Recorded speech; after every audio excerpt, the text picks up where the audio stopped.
Good morning, everyone. My name is Paul Bramadette, and I'm the director of the Center for Studies in Religion and Society at the University of Victoria. Whether you've joined us live on Zoom or whether you're watching us through a live stream at UVic's live stream option, or whether you're seeing us a few days from now via our Vimeo stream, we're so pleased that you're with us. I'm delighted to welcome you to the third of 5 lectures in the Values for a New World series. This series grows out of a long-standing collaboration between the CSRS and the Anglican Diocese of Islands and Inlets. In the recent past, we've hosted lectures and community engagements with Pamela Clausen, Jeffrey Stout, Dermot McCulloch, and Lois Wilson, among others. The relationship has been extremely rich, both over the years and even since the pandemic. So far in this Values for a New World series, we've heard from novelist Essi Adugyan and theologian Miroslav Volf. And in the next several weeks, we'll hear from political scientist Thomas Homer Dixon and sociologist Linda Woodhead. Today, right in the still center of our series, we are fortunate to be joined by political commentator and linguist Noam Chomsky. Now, he's one of the few people on Earth, perhaps alongside figures like Barack Obama and the Dalai Lama, about whom one might really say, our next speaker needs no introduction. But as with many world-renowned progressive or radical figures, both the hagiographies of the left and the dark fantasies of the right often obscure as much as they reveal about the person and or his or her life's work. So by way of a very small effort to put us all on the same page for the stories we want to tell and think about today, let me just say a few words about our distinguished guest. Noam Chomsky is Institute Professor and Professor Emeritus at MIT in the departments of linguistics and philosophy.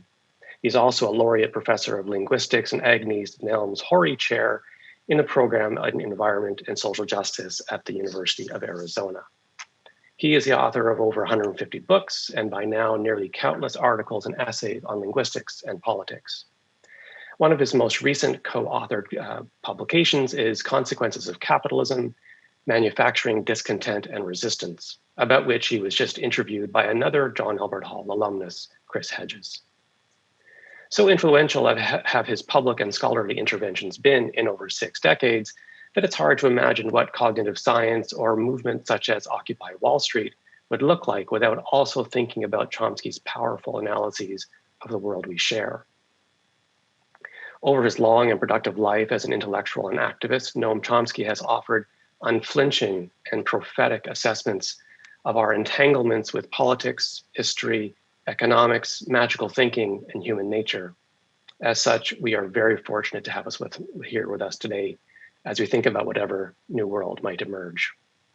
I hope you agree that it's not just pro forma, but profoundly important to note that any viable post-pandemic new world we build in Canada must be a world in which we make sincere and effective efforts to reconcile with our Indigenous neighbors.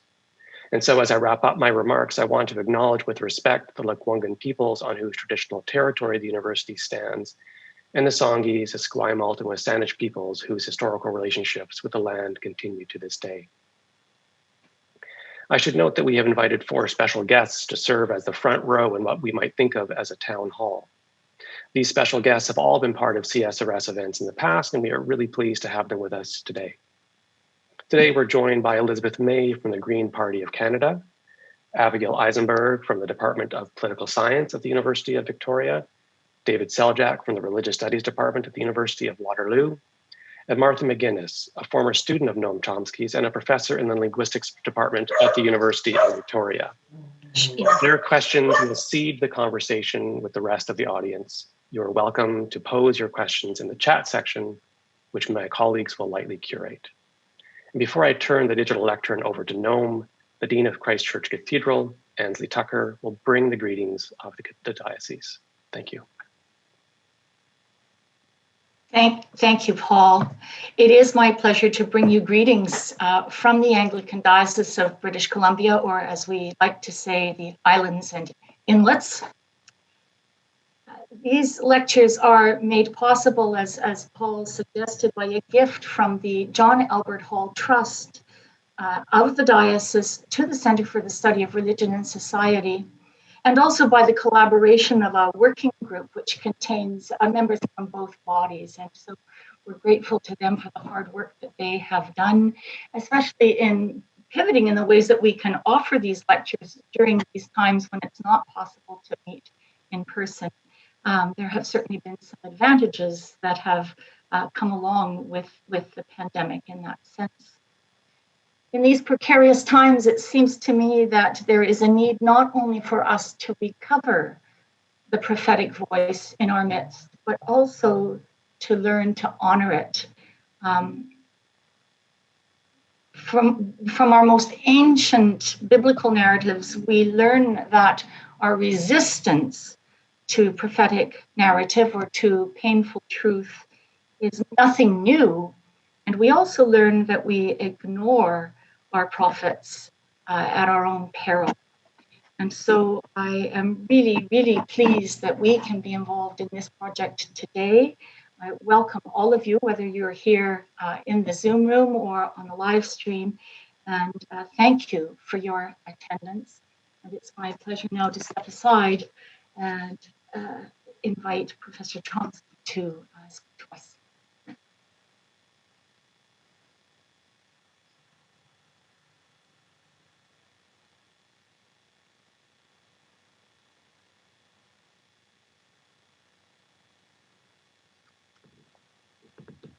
My turn? Yes, okay.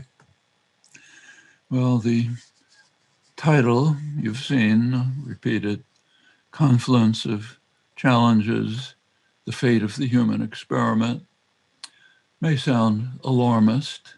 It's not.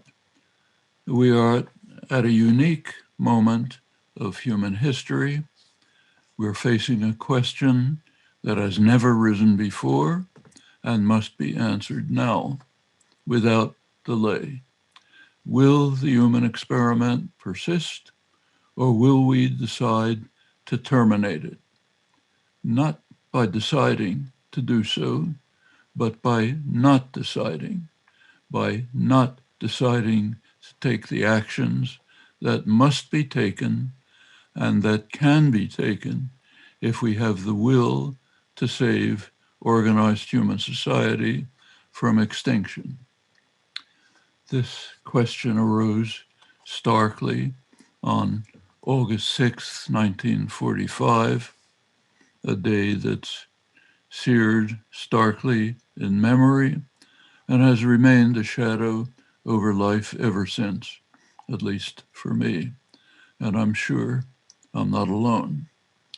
It was not only the horrors of what had happened, but also the recognition that human intelligence had risen to such heights that very soon it will design the means to destroy all life on Earth, as it soon did in 1953, when the United States and the Soviet Union exploded thermonuclear weapons. There's a third persistent memory. Few seem to care. If I can add a personal anecdote, on that day I was at a summer camp, junior counselor. The morning an announcement came over the loudspeaker saying, an atomic bomb has dropped over Hiroshima, wiped out the city, killed everyone, the city's burning. There was light applause from everyone, and everyone on to their next activity, baseball game, swimming, whatever it might be. I remember I was so appalled, I just couldn't believe it. I took off and went off into the nearby woods and stayed there for a couple hours. Finally came back, but the memories never left. This concern, better astonishment, is shared by people whose expert knowledge and experience in these areas is far beyond mine.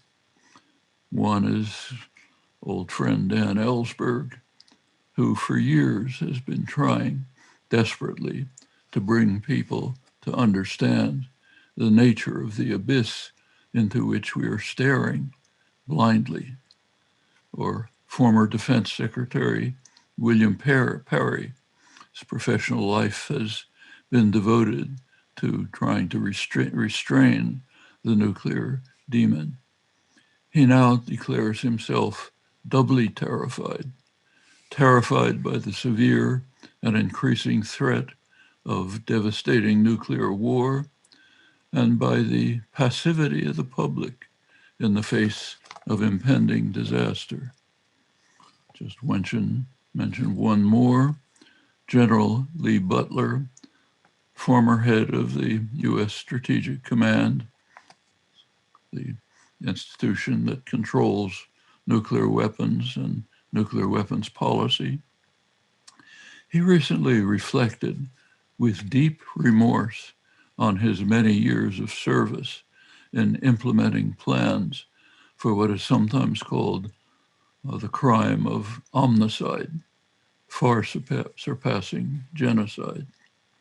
He writes that we have so far survived the nuclear age, quoting him, by some combination of skill, luck, and divine intervention, and I suspect the latter in the greatest proportion.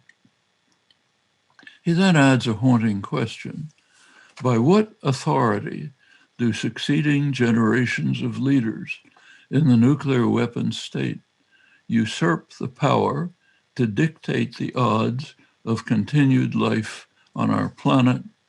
And most urgently, why does such breathtaking audacity persist at a moment when we should stand trembling in the face of our folly and united in our commitment to abolish its most deadly manifestations? These voices are drowned in silence. The United States has just been through its quadrennial electoral extravaganza, a deluge of what passes for debate about the problems that the country faces, but try to find a word about the growing threat of omnicide. Dealing with omnicide through nuclear weapons is one of the challenges we face at this unique moment of history, but it's not alone.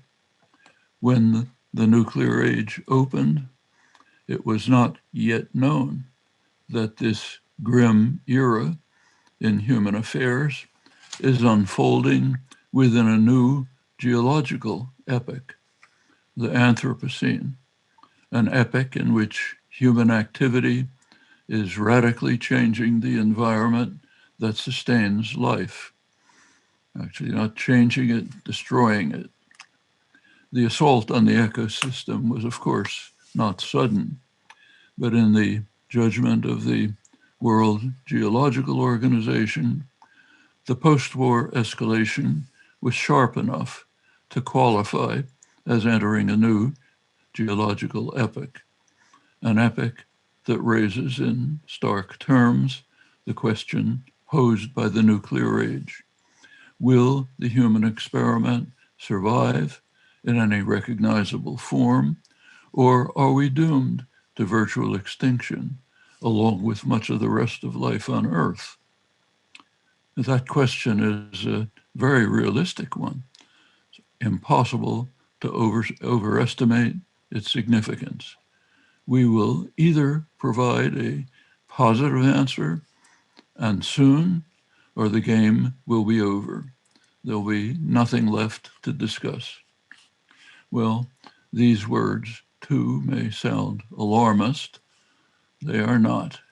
And again, the words are not just mine. They're the words of the most respected specialists on the environmental catastrophe that's taking place before our eyes. They are, for example, the words of Oxford professor physicist Raymond Pierre Humbert, the lead author of the 2018 report of the IPCC, the Intergovernmental Panel on Climate Change, the highest scientific authority on this critical issue, a report that has since been superseded by more urgent warnings. Readers of scientific journals will be aware that new findings regularly lead to more dire predictions of what will happen soon if we do not take vigorous action. Pierre Humbert was writing in the most prestigious and reliable journal, the Bulletin of Atomic Scientists. He opens his review of existing circumstances and options by writing, "Let's get this on the table right now without mincing words. With regard to the climate crisis, yes, it's time to panic. We are in deep trouble." He then lays out the details carefully, scrupulously, reviewing the possible technical fixes and their very serious problems, concluding there is no plan B. We must move to zero net carbon emissions and fast. The IPCC urges that this be achieved by mid-century at the latest. These warnings are almost daily becoming more urgent. A few weeks ago, the World Meteorological Organization issued its annual report on the state of the global environment. The report warns that on our present course, we may soon reach irreversible tipping points. The result may be what they call a hothouse Earth, stabilizing at 4 to 5 degrees Celsius above pre-industrial levels, well beyond the level recognized to be cataclysmic. Study concludes it is more urgent than ever to proceed with mitigation. The only solution is to get rid of fossil fuels in power production, industry, and transportation. The best regular assessments of the state of the fragile human experiment are the annual reports of the Bulletin of Atomic Scientists. They are encapsulated in their famous doomsday clock, with the hands set a certain distance from midnight, meaning termination. The clock was first set in 1947. The closest that has come to midnight was in 1953, after the explosion of the hydrogen bombs, 2 minutes to midnight. The closest that had come, that is, until the Trump era. Every year that Trump has been in office, the minute hand has been moved towards midnight. After his second year in office, it reached 2 minutes to midnight, the closest yet to the end. A year ago, the analysts abandoned minutes, moved to seconds, 100 seconds to midnight. Throughout his term in office, Trump was dedicated to several major tasks. The first was to ensure the support of his prime constituency, extreme wealth and corporate power. They didn't like him, but they were willing to tolerate his antics as long as he lined their pockets, as he did, lavishly. That worked until the attempted coup of January 6th. At that point, the masters had had enough, and they ordered him out. Senate Majority Leader Mitch McConnell, other Trump loyalists in the Senate, quickly ran for the exits. Less so in the House, which is less reliant on rich donors. It's important to recognize that electability in the United States is predictable with remarkable accuracy from campaign spending. Political scientist Thomas Ferguson has shown this in very significant work. Well, they started running to the exits, but they couldn't run too far. The voting base of the Republican Party virtually worships Trump. Just to illustrate, I'll quote a recent poll taken a few days after the January 6th attempted coup, when the results had been able to settle in. I'll quote, 72% of likely Republican voters said they continue to question the presidential election results. Nearly 3/4 of Republicans said allegations of voter fraud have contributed to these concerns. These are overwhelming majorities, but even among independents, 42% said they do not currently trust the election results. That's after Trump had lost by 7 million votes and after every court had dismissed Trump's suits, charging fraud, often dismissing them with ridicule. The power of propaganda is quite awesome. The Republican Party is now torn between so-called moderates, who are well to the right by international standards, and QAnon supporter Marjorie Greene, who are close to the voting base, which remains mostly at Trump's command. Whether the loyal base understood it or not, they were worshiping 4 major policies. The first I mentioned, enriching extreme wealth at the expense of everyone else. In fact, that's a continuation, an exaggerated form, of the neoliberal assault on the population since Reagan and Thatcher. The second policy was a dedicated effort to destroy the environment that sustains life, with the strong backing of the Republican Party, the entire party, the leadership, and their corporate backers. Trump sought to maximize the use of fossil fuels and to eliminate the regulatory apparatus that somewhat mitigates their lethal impact. The third policy was to dismantle the arms control regime that had been laboriously constructed over the past 60 years and provides some degree of protection against nuclear war. Fortunately, Trump was removed from office a few days before he could complete this task.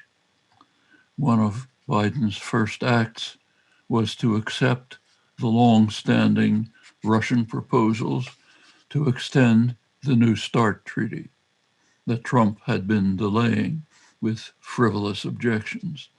It was due to expire on February 5th. It's another close call. The fourth policy was to render the country vulnerable to a pandemic of the kind that had been anticipated since the SARS epidemic in 2003. President Obama had established an extensive pandemic response system. He was implementing the plans developed by his Science Advisory Board. In his first days in office, literally, Trump dismantled it. He also ordered defunding of the Center for Disease Control.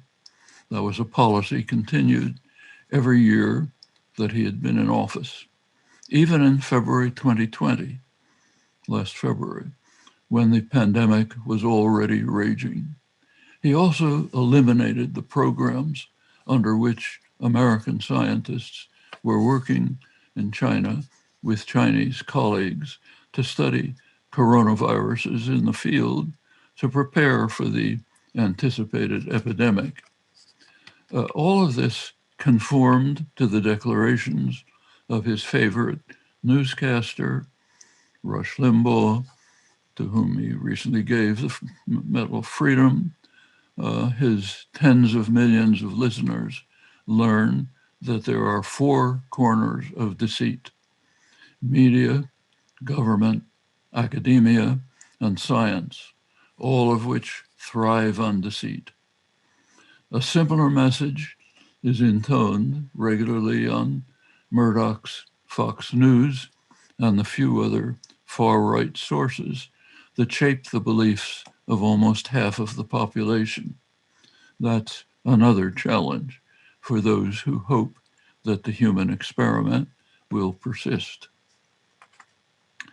Last week, the Bulletin of Atomic Scientists released its 2021 report. The analysts left the clock at 100 seconds to midnight, despite their celebration of the removal of the Trump malignancy. That celebration was offset by the increase of major threats through the year: nuclear war, environmental catastrophe, and infodemic, the three major threats. Infodemic means the loss of any concept of truth or reason under the barrage of accusations of fake news, lies, construction of alternative facts, stimulation of wild conspiracy theories, attacks on science, and all the rest. The infodemic has lethal effects. Right now, in the hundreds of thousands of unnecessary deaths from the pandemic, many more to come. But far beyond, it's severely inhibiting efforts to deal with the vastly more dangerous process of boiling the earth. It hasn't affected the failure to deal with the growing threat of nuclear war.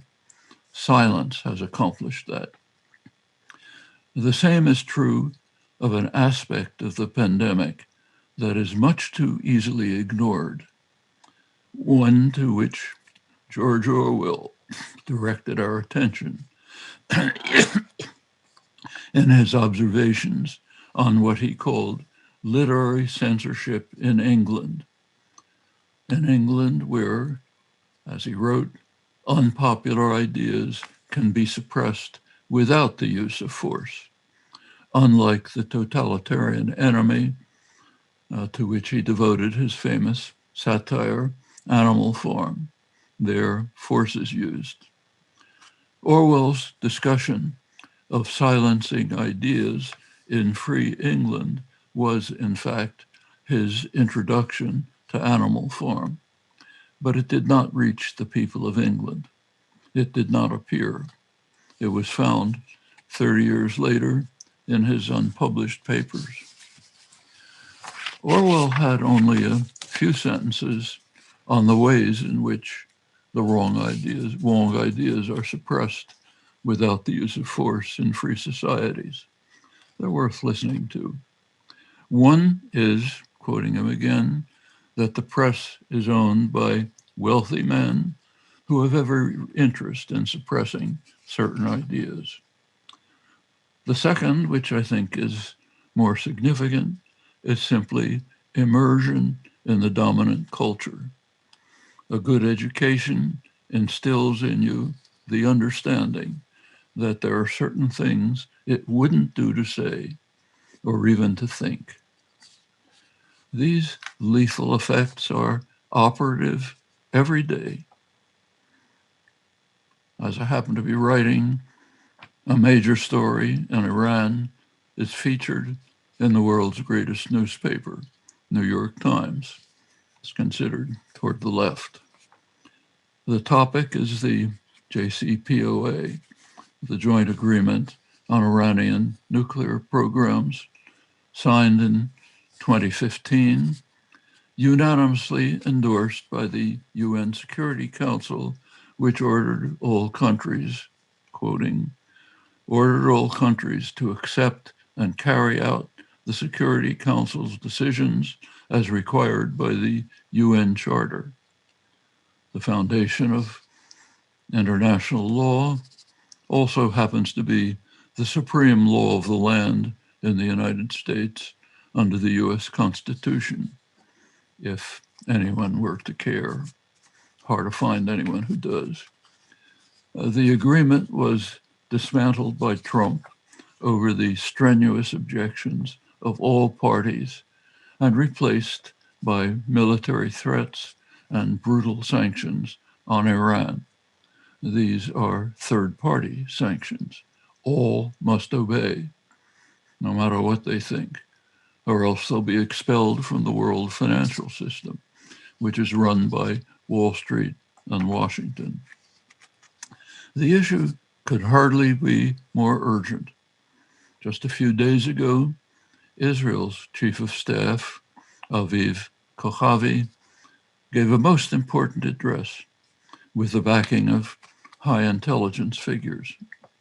He announced that if Biden returns to the joint agreement, Israel will have no choice but to attack Iran. It's possible that the Iranians might respond. They could do so by destroying the Saudi petroleum system. Happens to be located mostly right on their border in northeast Saudi Arabia. I hate to imagine how the United States would react to destruction of the world's major source of energy. You can try. We can be sure that the second hand of the doomsday clock would move closer to midnight, possibly much closer. The issue then is of enormous significance, but none of this enters the New York Times story or any other that I have seen anywhere.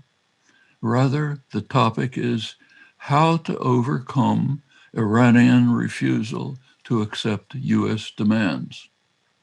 The demands, in the words of the State Department, quoted by the Times, the demands are to accept the longer, stronger, but also broader deal to curb Iran's missiles and proxies, the demands that the Biden administration formulated, fully adopting Trump's program.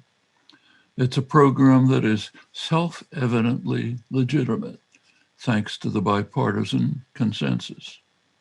This legitimacy is not asserted, it's just presupposed. That's the deepest form of propaganda. Well, it evidently wouldn't do to say, in Orwell's terms, it wouldn't do to say that there's something a little odd about all of this. There's no disagreement about the facts. Iran abided scrupulously by the joint agreement, which the US abrogated in violation of Security Council orders and international law, then punishing Iran severely for keeping to the agreement and forcing others to conform to Washington's criminal behavior. But the onus is on Iran to capitulate, according to liberal opinion. And if Iran dares to refuse, the roof falls in. Well, the Orwellian component of the infodemic, it wouldn't do to say, is no laughing matter. And this kind of thing happens daily. Those with a little sense of history will recognize what is happening. Iran is engaged in successful defiance of US orders. I'm borrowing the phrase of the State Department in a related connection to which I'll return. That's why Iran became a bitter enemy in 1979.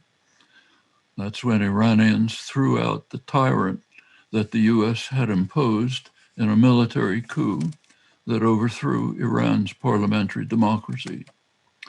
Well, in 1979, the United States reacted at once to this defiance. It gave its full support to the murderous attack on Iran by Washington's friend, Saddam Hussein. Finally, the US entered the war directly to ensure Iran's capitulation. Then it invited Iraqi Saddam Hussein's nuclear engineers to the United States for advanced training in weapons production. Very severe threat to Iran. After that, it imposed harsh sanctions on Iran and on to the present campaign to destroy Iran's economy, killing unknown numbers of people, all in order to punish Iran from adhering to Security Council orders that the United States grossly violated. That's the prerogative of the international godfather, as long as silence and obedience reign among all of us. The Orwellian component of the infodemic. Well, I mentioned a related connection. The related connection is the successful defiance of Cuba. From almost the day of its liberation in 1959, the United States has been torturing Cuba. That included Kennedy's invasion, then Kennedy's major terrorist war against Cuba, brutal sanctions, virtual blockade, opposed by the entire world, except for Israel. The reasons were explained in internal documents in the early years of the campaign to strangle Cuba. That's the Kennedy-Johnson years, the liberal years. Castro's crime, the State Department explained, was successful defiance of US policies going back 150 years. That's to the Monroe Doctrine, which declared Washington's right to rule the hemisphere in the 1820s. That was unrealizable then because of British force, which also saved Canada from US conquest. But it was a goal that was attained over time as US power grew, Britain's declined. Of course, the US didn't invent the doctrine. It's a staple of imperial history. But since 1945, when the United States took over the mantle of world dominance from fading Britain, it's been a US privilege. Iran is a recent target.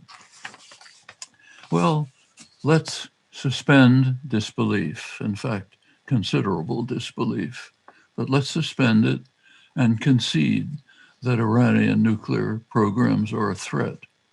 You might look into it, but let's concede it. Even an existential threat, as Israel declares. So we ask the obvious question, is there a way to address the threat without criminal violence and possible major war? If there is, it would certainly be welcome to any sane person.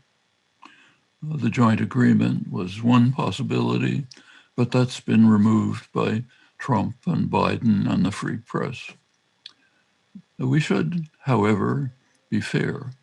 The Trump, Biden, New York Times wreckers do have a point. The JCPOA did have flaws, which should be remedied. Let's think a little about them, even though it means entering forbidden territory. Let's start with the UN Treaty on Prohibition of Nuclear Weapons, which went into force a few days ago.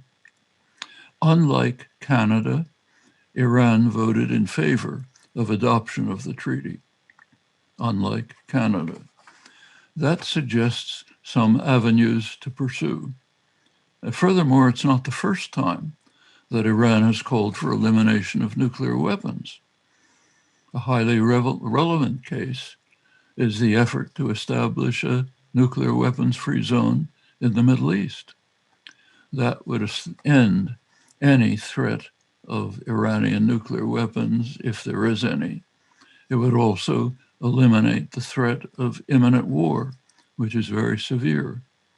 Iran has called for a Middle East nuclear weapons-free zone for years. So why not pursue that avenue? First, we'd have to know about it. Here we're back to the pandemic, infodemic. Well, are there any barriers? Not the Arab states. Now, they've been calling for it strenuously for years. Not the global south, G77, 132 countries, strongly calling for it. Not Europe. Europe's not opposed to it. What's stopping it? The Orwellian version of the infodemic. The issue cannot be discussed publicly in our free societies. The barrier to instituting a nuclear weapons-free zone in the Middle East is the United States, backed by Israel. Every time it comes up in an international forum, the United States vetoes it. Most recently, the winner of the Nobel Peace Prize, President Obama, vetoed it in 2015. There's a reason. The reason is the United States does not want Israel's enormous nuclear weapons system to be inspected. In fact, the United States does not even recognize its existence. And there's a reason for that too. If the United States recognized what everyone knows, that Israel has an enormous nuclear weapons capacity, US law would come into play. US law bans economic and military aid to countries that have developed nuclear weapons outside the international framework, shared technology. So very arguably, the United States would have to cut its huge, unprecedented military and economic aid to Israel if it recognized that Israel has nuclear weapons or allowed a nuclear weapons-free zone to be established in the Middle East. Well, neither political party in the United States wants to open that door. There's no popular pressure, thanks to the power of the infodemic. But there could be. It's possible to break out of the propaganda system. And many Americans would be most interested in knowing that their government is willing to face the severe threat of war in order to protect the huge aid it sends to Israel. It's another one of those things it wouldn't do to say. Also tells us something else, something very important. Tells us that security is not a concern to planners. The decision to avoid very promising diplomatic paths greatly harms security. Security of the population, that is. Unfortunately, there's no time to go into the matter here, but this is far from an isolated case. In fact, it is the norm for security to be disregarded by planners, meaning security of the population. What they're concerned with is security of something else. Concentrated economic power, state power, population, doesn't matter. There are some quite astonishing examples. Well, so far I've been reviewing mostly bad news, but there's also good news. The Treaty on Prohibition of Nuclear Weapons is an important step forward. It can be used to pressure the nuclear states, those that have ratified the Non-Proliferation Treaty, can be used to pressure them to live up to their obligation to make good faith efforts to get rid of nuclear weapons. It can also be used as a lever to pressure states to join nuclear weapons-free zones. It's an important step forward. I've already mentioned the Middle East, where no steps can be taken because of US support for Israel and silence elsewhere. There are others where there has been progress. Not yet enough, but progress. There was a Pacific nuclear weapons-free zone established. It was blocked by France, which was testing nuclear weapons on its Pacific islands, though France stopped some years ago.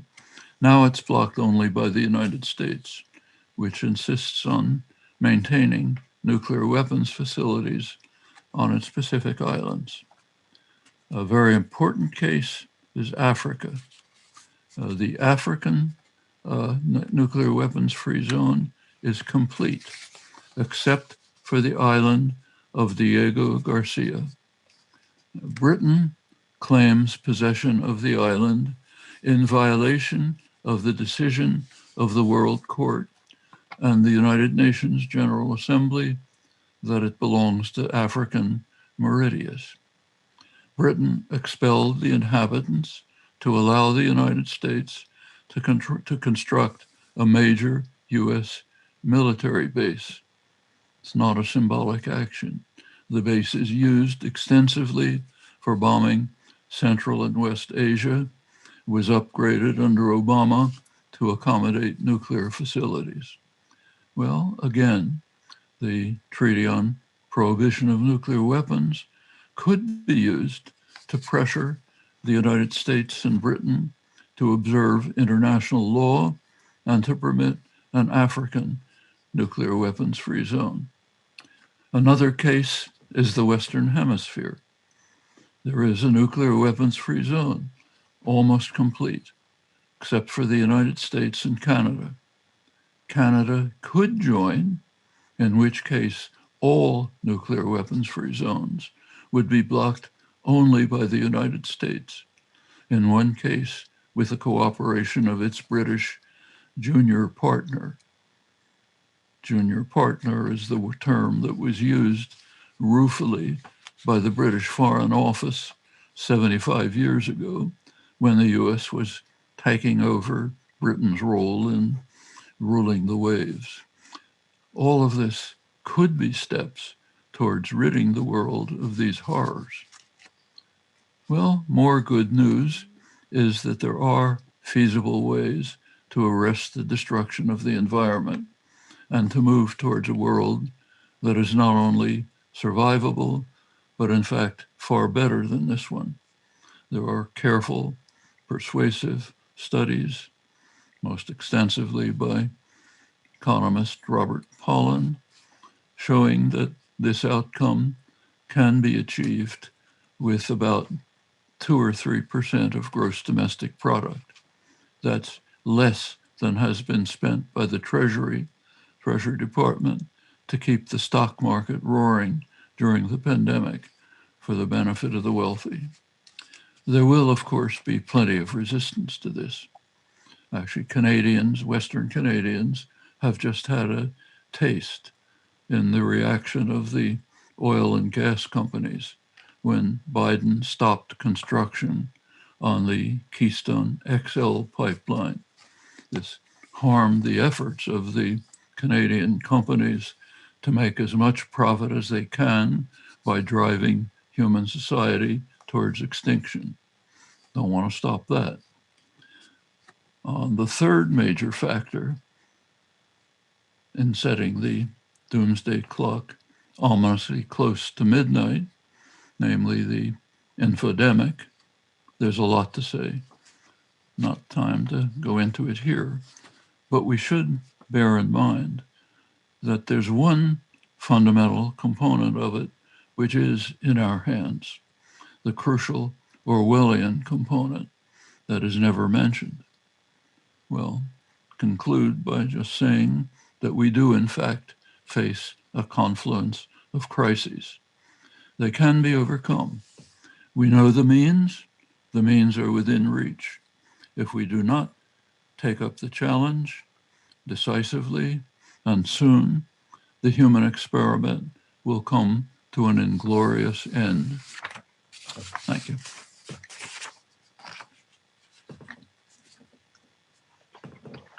Thanks so much, Noam. That was so wonderful. So now we have an opportunity to hear from our 4 guests, who I think will be put, oh, there they are, put into bigger windows. So the first question goes to Elizabeth May from Canada's Green Party, and you just need to unmute yourself and then you'll be put into the, there you go. Thank you, and certainly not cheery news, Professor Chomsky, despite a few bright spots. But as a parliamentarian who's been working on all of these issues, I can't tell you how deeply grateful I am to you for sharing your thoughts with us as we try to figure out what we do about the human experiment. It put me in mind very much, your talk, of something from my childhood, Bertrand Russell's History of the World for Martian Infant Schools, which I memorized because it's short, which was, ever since Adam ate the apple, man has refrained from no folly of which he was capable. The end. So as I look at the human experiment, I try to continually put myself on the optimistic side that we will be able to avert nuclear war. And I think our younger generations are not sufficiently aware of the nuclear threat, and we have to continually remind ourselves that prohibition of nuclear weapons must be a goal. We are not sufficiently aware that the climate crisis is not just bad weather, but, as you say, a threat to our survival. And in the case of both nuclear war and the climate crisis, we threaten not only our own survival, but those of the millions of other species with which we share this planet. So in not to take too long with a preamble, most of what you discussed relates to how the U.S. Conducts itself in the world. I look to Canada as a Canadian parliamentarian, and I know on some fronts we're a little bit better than the U.S. For instance, our campaign financing rules are much better.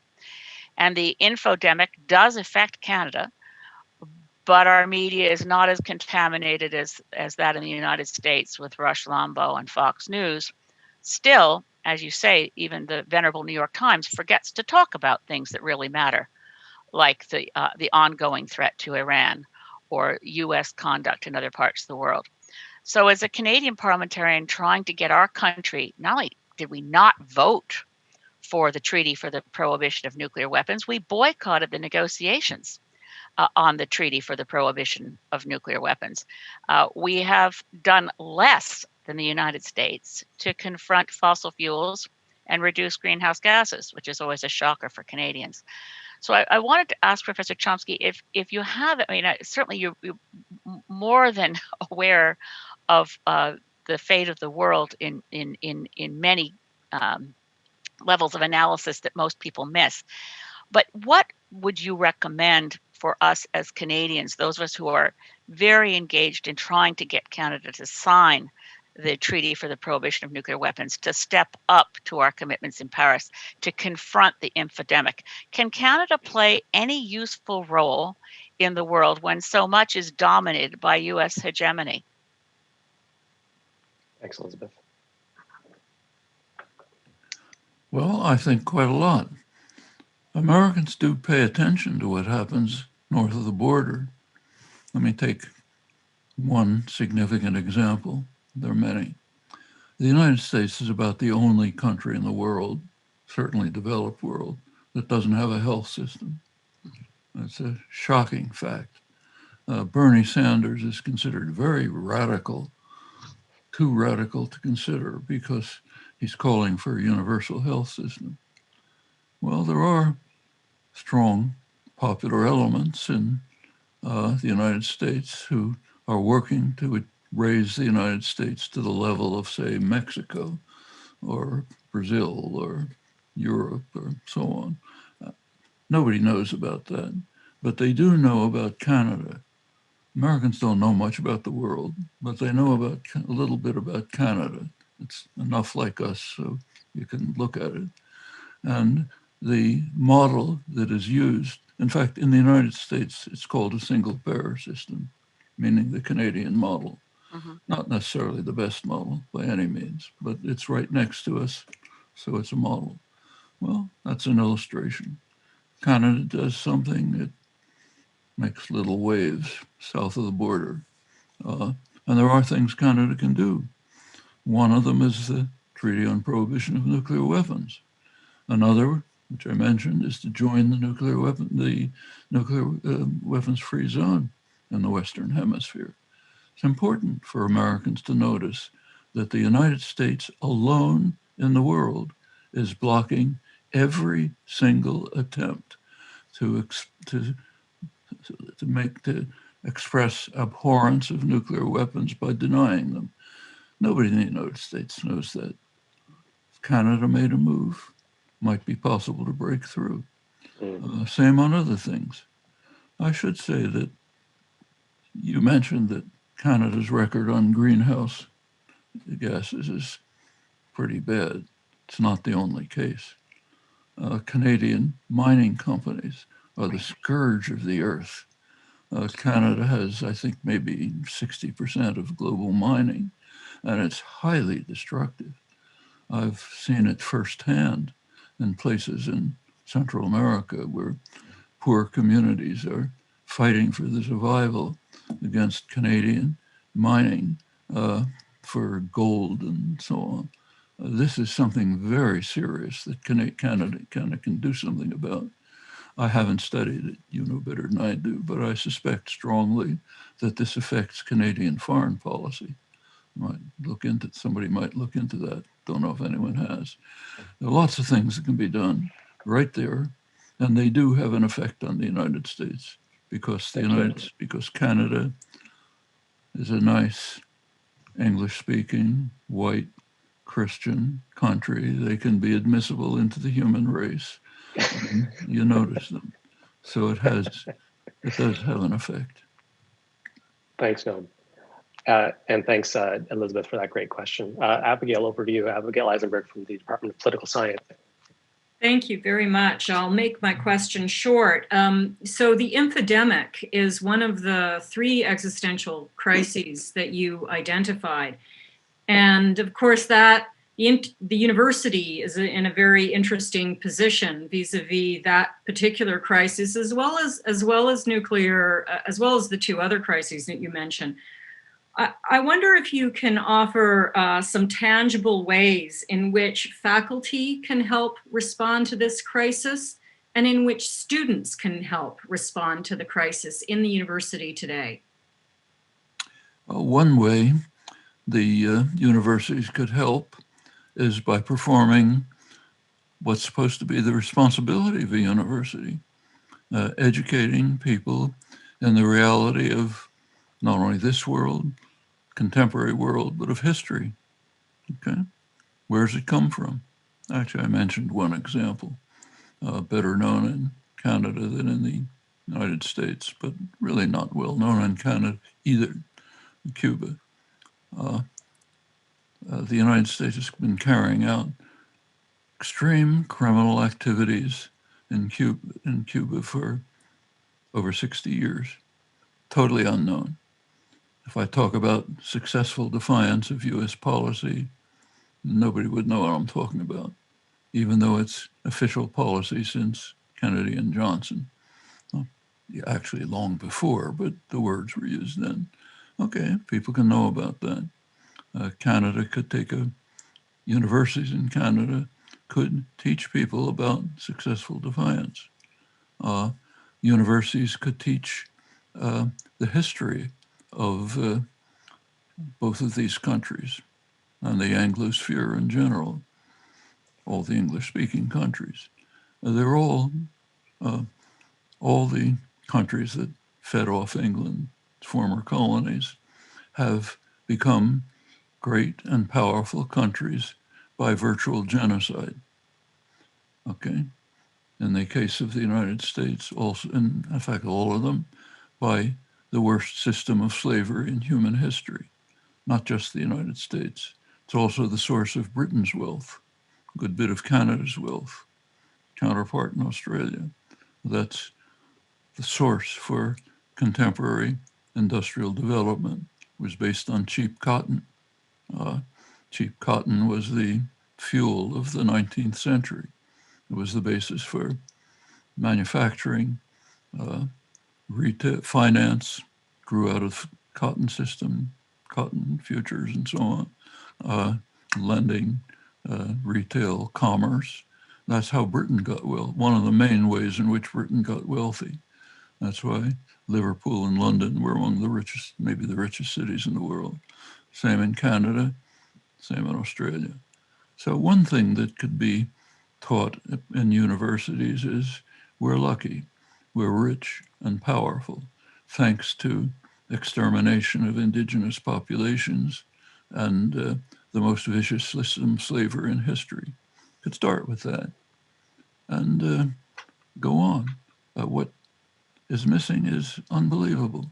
So on every July 4th in the United States, we righteously intone the Declaration of Independence, reading the passages by Thomas Jefferson in which he condemned King George III for unleashing against us the merciless Indian savages. Okay, that's what we say.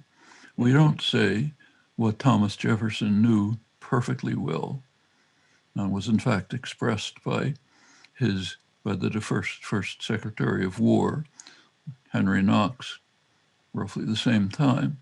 He said, we are extirpating the Indian nations by means more vicious than those of the conquistadors in Peru and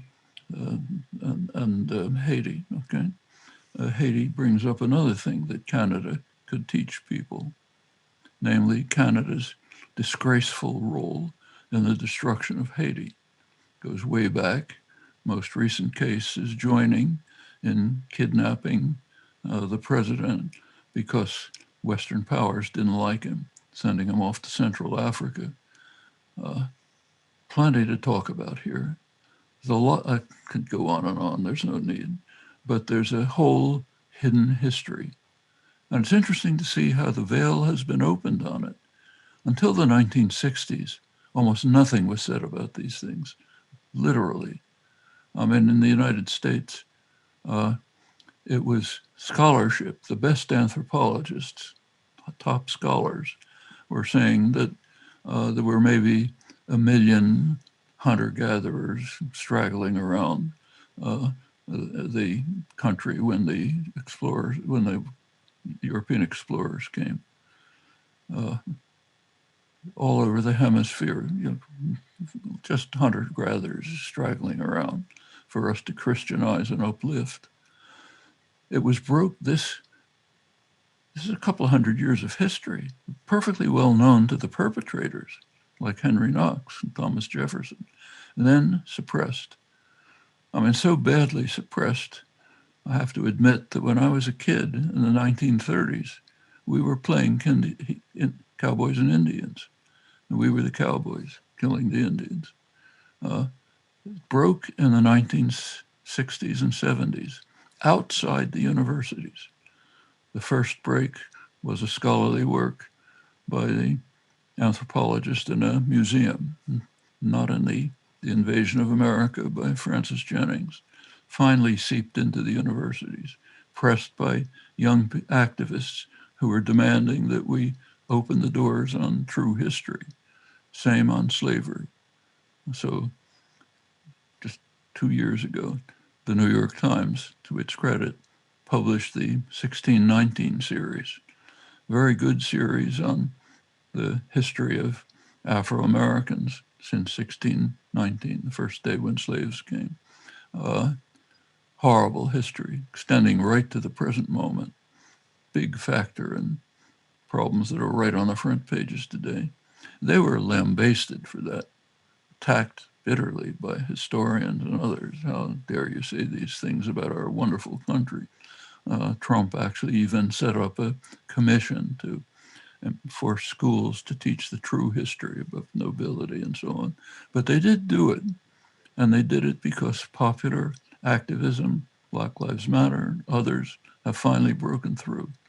You saw it after the George Floyd murder.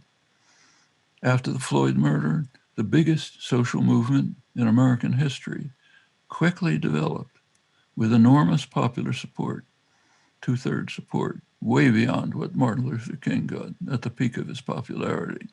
That's because of years of activism, education, organizing by many people, which laid the background for it. Well, universities can be part of this, and to an extent they are, and there's plenty of things to look at, and it has direct bearing on what's happening right now and what's going to happen in the future. Thanks, Noam. So over to my friend David Seljak from the University of Waterloo's Religious Studies Department. Yes, hello, Dr. Chomsky. I teach a course in religious studies at the University of Waterloo called simply Evil, and it deals with religious responses to evil in the modern world. Now, so often these religious thinkers argue that we look for evil in the actions and persons of our opponents and assume ourselves to be virtuous. And you have, over the course of your career, courageously and relentlessly uncovered and analyzed the evil present in our own society and the hypocrisy that allows us to justify it through apathy and the infodemic, as you call it, that long predates the current COVID crisis. And so I thank you very much for that. My question is, has to do with religion and spirituality and its role in addressing the challenges that you have raised today. Much of the media attention and analysis in the recent election has focused on the strong support for former President Trump by conservative religious groups, especially Roman Catholics and evangelical Protestants. More recently, some have noted the rise of a religious left that is very critical of the current religious nationalism that Trump exploited. Do you see any role for religion and faith communities in the rescue of the human experiment? Do you see any such role for spirituality, often held by individuals apart from any religious affiliation or identity? So more succinctly, does religion and/or spirituality on the community or individual level have a role in redeeming the current crisis or addressing the current crisis? Well, let me mention a few things that it wouldn't do to say. Religious communities have been in the forefront of trying to combat these horrendous atrocities. It's suppressed, of course. It's not the kind of thing you're supposed to know. But when Ronald Reagan was carrying out his vicious terrorist wars in Central America, actually the roots of what's called the immigration crisis, wiping out the countries, killing hundreds of thousands of people, terror, torture, and so on. It was to a large extent a war against the church. And it was opposed here by religious communities, including evangelicals. I spent a lot of time in the 80s going to visit churches in rural areas, rural Kansas, rural Maryland, other places, often evangelical churches, where people knew more about Central America than the CIA. Not a very high barrier, I would say, but they really knew about it. And the reason is because they were there. Something took place in the 80s that has never happened in the history of imperialism. For the first time in imperial history, people from the imperial power that was destroying its victims, people from the imperial power not only protested, which is rare enough, but actually went to live with the victims, to help them, to give them some support, to give them whatever protection you could give with a white face, which is not insignificant. A lot of them were coming from conservative, religious, even evangelical communities all over the country. It's the most astonishing anti-war movement in all of imperial history. Try to think of an analog. Nobody went to try to live in a Vietnamese village during the Vietnam War. Nobody in France went to live in an Algerian village. You didn't do it, you never even dreamed of it. But it was being done all over the United States in conservative, Christian, often evangelical communities. Furthermore, the war itself was in large measure a war against the church. You know, the decade of the 80s, Reagan's terrorist wars, was framed by the assassination of an archbishop, Archbishop Romero, voice of the voiceless. At the end, 1989, the murder of 6 leading Latin American intellectuals, Jesuit priests, by a brigade that had just come from renewed training by U.S. Special Forces, had a horrible record of atrocities. Many of the victims were religious martyrs right through that year and before. Archbishop Romero, who was a conservative, apolitical figure, was radicalized, if that's the right word, by the murders of his parish priests. This was all part of a much broader war against the church, which started in 1962 after Vatican II. Vatican II, Pope John the 23rd, you know better than I, but let me say it anyway. Pope John the 23rd essentially reversed centuries of Christian history, tried to return the church to the Gospels, the way Hans Kung put it in his History of Christianity. He wanted to return the church from the church of the persecutors, which it had been since the Emperor Constantine, up to the church of the persecuted, which it had originally been. So he called for the preferential option for the poor, return to the radical pacifist message of the Gospels. Bishops, priests, nuns, lay persons went out into the countryside, Brazil mainly, other countries, to try to organize peasants, poor peasants, get them to read the Gospels, which is a pretty radical document if you read the actual words and listen to them. Read it, pay attention to it, try to organize their own communities to protect themselves against the brutal, vicious dictators that were mostly imposed by the United States. That initiated a war against the church. What's more, the United States takes credit, official credit, for helping to win that war. You read the Office of the Americas, since it's been renamed, which trains Latin American killers, has what they call talking points. They advertise how wonderful they are. One of them is the U.S. Army helped defeat liberation theology. That's what I've been describing. In other words, the U.S. Army helped defeat the church with massacres and destruction. Then comes the decade of the 1980s and the amazing response to it on the ground in the United States, much of it out of conservative, religious, even evangelical communities. So I think the answer to your question is it's not only possible, it's happened. It was strong enough so that it called the U.S. Army to destroy it. Pretty significant. Thanks, Noam.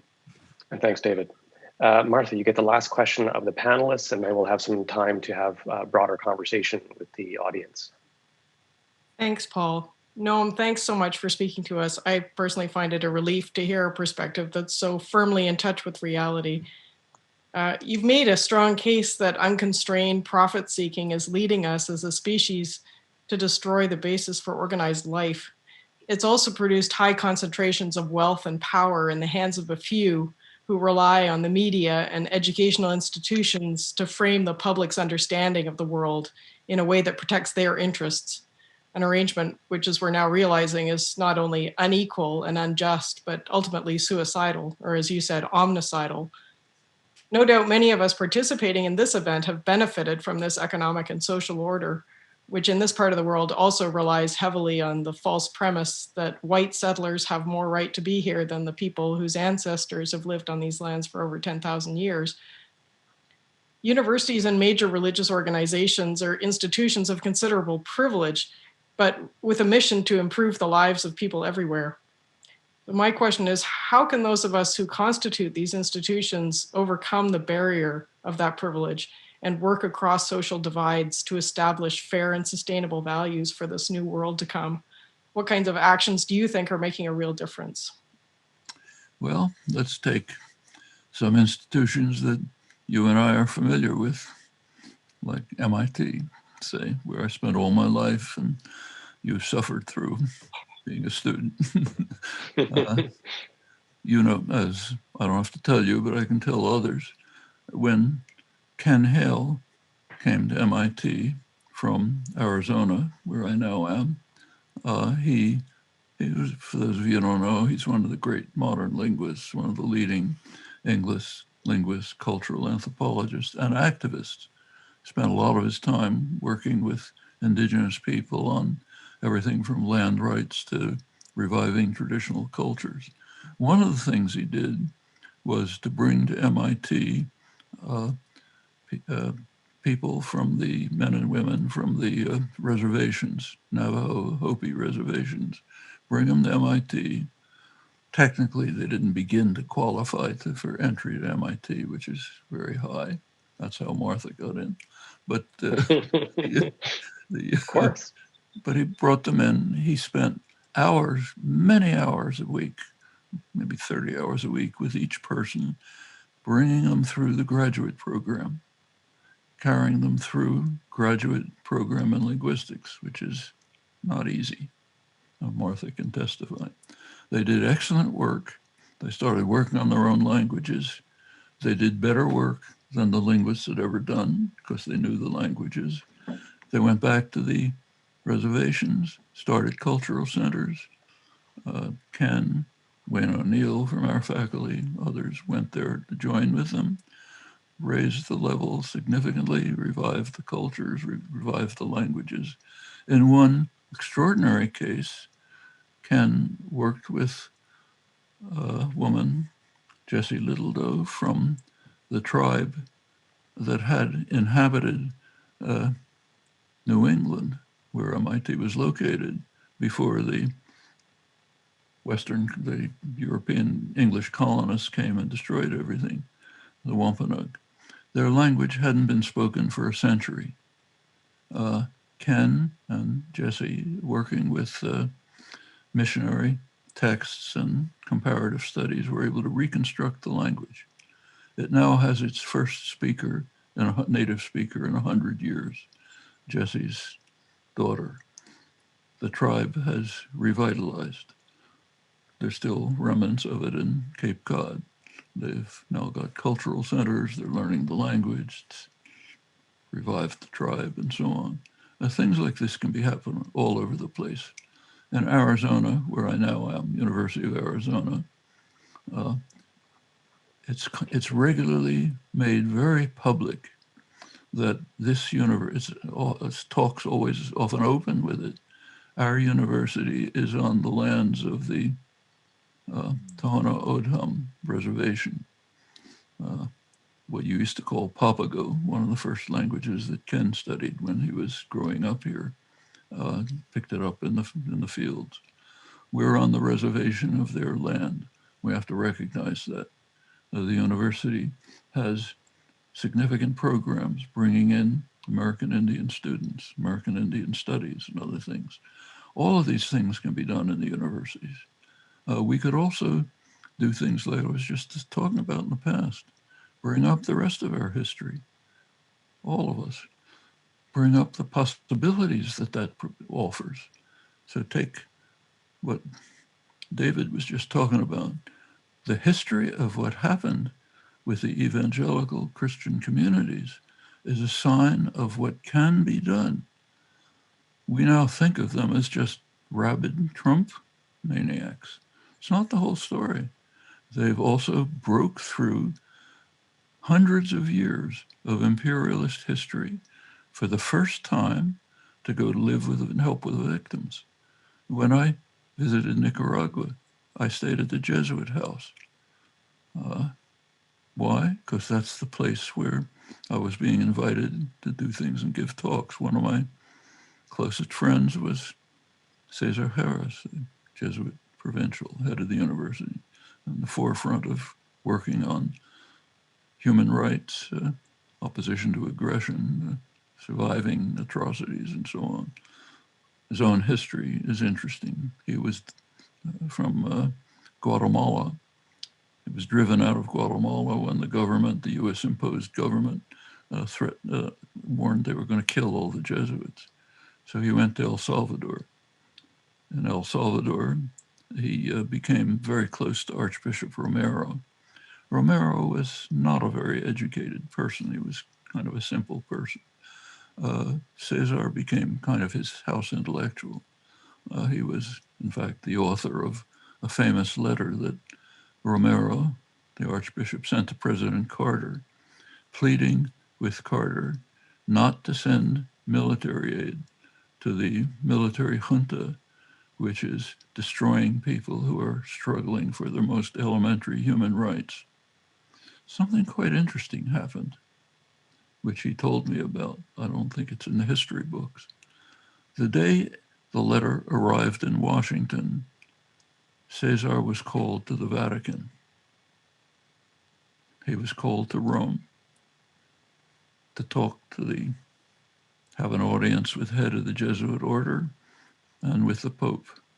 There's only one possible way that could have happened. You can figure it out as well as I can.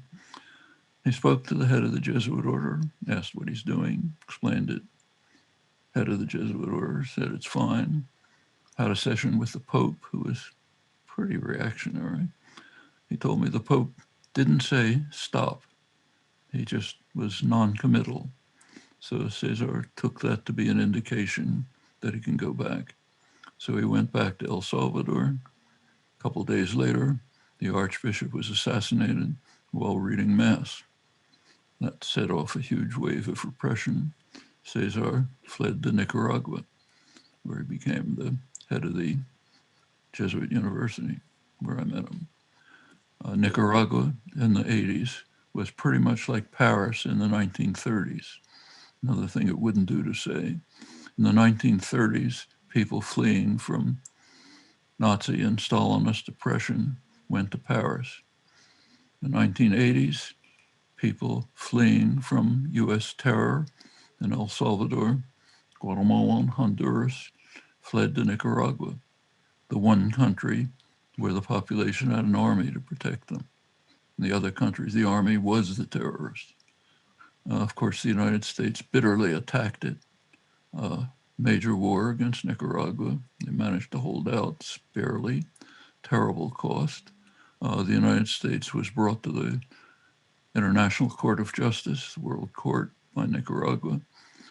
The court condemned the United States for international terrorism, ordered the United States to pay huge reparations. Of course, the United States totally dismissed it, just escalated the war. The press did report it. The New York Times reported the judgment and said, we can disregard it because the World Court is a hostile forum. That's the Times editors. Why is it a hostile forum? Because it dared to condemn us for terrorism. And since it's a hostile forum, we don't have to worry about it. That's American liberalism, okay?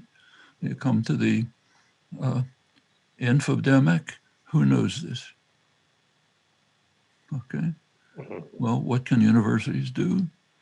Lift the veil. Teach people what world you're living in. Do something about it. Show them that you can do something about it, which has been done. No limit to what can be done. Thanks, Noam.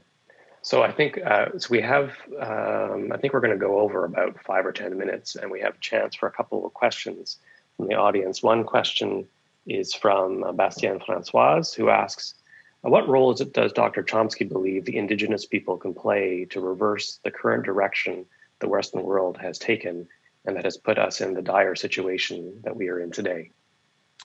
Well, a very interesting fact about the world is that in the forefront of the struggle against destruction of the environment are the indigenous people of the world, all over the world. First Nations in Canada, Aboriginal people in Australia, tribal people in India. They're the ones who have lived with nature for thousands of years. They're in the forefront of trying to preserve nature. Some of the efforts are even painful to talk about. There are desperate appeals by video, by visits, by any means they can manage, of the people in the Amazon who are being subjected to genocide once again, not the first time. The Amazon is being destroyed. It's going to destroy the rest of us too. It's one of the main carbon sinks in the world. But the first victims are the people who live there. They're under brutal attack by the neo-fascist president, Bolsonaro. Doesn't think they even ought to be there. He thinks they should get out, they should be destroyed. In fact, before he was elected, Bolsonaro condemned the Brazilian military, condemned them because in the 19th century, they didn't follow the model of the United States and just exterminate the beasts, you know. They left them there. Now Brazil has this problem with them, so let's get rid of them. Right now they're dying like flies from the pandemic. There are people who live in villages where the nearest hospital is 600 kilometers away, and the only way to get there is by canoe. You know? Is anything being done for them? They're pleading for some help, pleading to us, to us, saying, do something to save us, do something to save yourselves. This is what indigenous people are doing all over the world. Greta Thunberg became famous for turning to the rich men in the Davos conference and saying, you betrayed us. The indigenous people around the world are saying even more than that. You virtually exterminated us, and now you're betraying the remnants. We can decide to listen or not to listen. It's our choice. There's one last question, and I asked this question because the question asker is Franny, and she's 13, and it's a lovely question. In a world shaped and curated by insidious media and social media, how can one, specifically a young person, foster clear and independent perspectives on life? It's a hard question to answer. The social media have a lot of potential for doing exactly that, but they've also been a plague. And how to overcome that plague is not easy. They are driving many people into closed bubbles where they just reinforce each other's often worst proclivities. We see that in take QAnon, it's a striking example. It's not a small case. It might take over the Republican Party. That's half the population in the most powerful country in the world. QAnon enthusiast just got elected to the House of Representatives. Marjorie Greene was picked by the leadership to be on the Education Committee.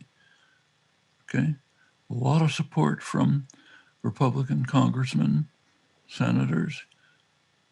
I was just reading this morning in the Canadian press, National Observer, that QAnon has been spreading in Canada. Okay, all of this is fostered by social media, in which people just, maybe they have a tendency in this direction, they hear somebody, it reinforces it, pretty soon they're reinforcing each other. Pretty soon you're off and running, you're occupying the Capitol because our savior was deprived of victory by the deep state or by the Satanist pedophiles in the Democratic Party. That's another aspect of social media. Well, which aspect prevails just depends on, there's no way to stop it by law. You can pass laws, they're not going to make any difference. It's a cultural phenomenon, requires education, work, organization, trying to find out what lies behind it, find the roots of these plagues. They do exist. A lot of them are rooted in the neoliberal assault, which really did destroy people's lives. You go through a rural town in the United States, the stores are shuttered, the church is closed, the jobs are gone. That's neoliberal globalization designed by bipartisan consensus to enrich the very rich and the powerful and to smash everyone else in the face. That leaves people angry, resentful, easy prey for demagogues, for lunatic conspiracy theories and so on. At every level, all of this has to be addressed. And that's the only way to deal with the growing plague of these social media. You can try to pass laws if you want, that's going to have no effect at all. Yeah. Well, I want to thank you so much for lifting the veil today, but also for so many decades of contributing so richly to the public and intellectual life of the world, really. So thank you so much for joining us. I want to thank my colleagues at the diocese for their cooperation for so long and bringing people like you into our orbit and into the community, and also Scott and Rachel and others who have really been instrumental in allowing us to get together today. There were, as many of you can imagine, lots of excitement around the Zoom technicalities, but we did finally overcome them thanks to the AV folks at UVic and Scott and Rachel and others. So thanks very much. Thanks also to Abigail, Martha, David, and Elizabeth for joining and for asking really good questions. I think that drew out some of the most fertile observations that Noam made, and that I think in some ways articulate some of the key arguments that Chomsky has been making for his whole life. And so thanks, everybody. For those of you who are watching us from afar, if you have an interest in what we're up to, please just check out our website, the CSRS website, and you'll have a sense of the kinds of programming that we offer year-round. And it's we bring in lots of folks from Victoria and from around the world to share their research with us. So please feel free to join us. And the next speaker in this Values for a New World series will be Thomas Homer Dixon, who is a political scientist and will come to talk about commanding hope. And we have this lecture series that we actually run every Thursday afternoon at 5 o'clock. And next week's speaker, her slide should show up in a moment, is Maggie. And so Maggie Jones is going to be joining us from the economics department at the University of Victoria. She's a faculty fellow at the CSRS right now. And she'll be talking about issues, I think, that in many ways echo some of the concerns that were articulated today by Noam and by the co-hosts. So thanks, everybody. I wish you all a good rest of the week. And Noam will be seeing you tomorrow, I think, some of us. And thanks, everybody. Have a good rest of the week. Take care.